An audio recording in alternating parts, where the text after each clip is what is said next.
Добро пожаловать в мой канал. L'annonce de la suppression de la taxe d'habitation pour 80% des ménages dans un premier temps, puis pour tous les Français, en avait ravi plus d'un. Si les maires des communes dénonçaient un futur manque de moyens, pour une bonne partie des Français, la nouvelle était bienvenue. Mais l'ivresse ne durera pas bien longtemps.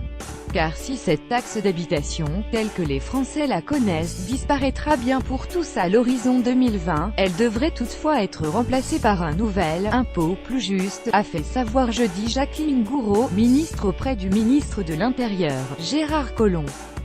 Il faut parler de réforme fiscale et d'impôts plus justes, a ainsi déclaré la ministre lors de l'émission Question d'info LCP France Info Le Mondif.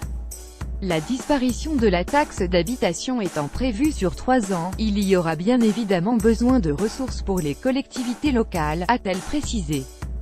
La ministre n'a pas donné de calendrier précis pour la mise en place de la mesure devant compenser la fin de la taxe d'habitation.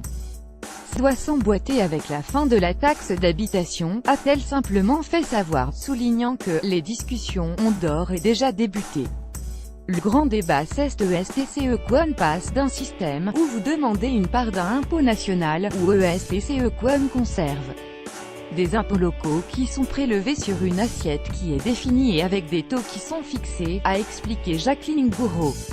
Un impôt en lien avec le territoire. À titre personnel, l'ancienne vice-présidente du Sénat penche pour la seconde option. Je pense que, pour le bloc communal, il est important de laisser un impôt en lien avec le territoire, c'est ailleurs les citoyens. Dans le budget pour 2018, le gouvernement a entamé la suppression par tiers de la taxe d'habitation pour 80% des ménages à l'horizon 2020.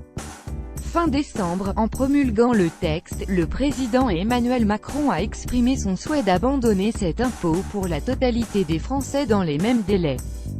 C'est un impôt injuste, a martelé l'élu du Loir-et-Cher. Nous étions sur une assiette, sur des bases qui n'avaient pas évolué depuis 1970, et tous les gouvernements successifs, y compris ceux qui crient le plus fort aujourd'hui, n'ont pas fait la révision des valeurs cadastrales.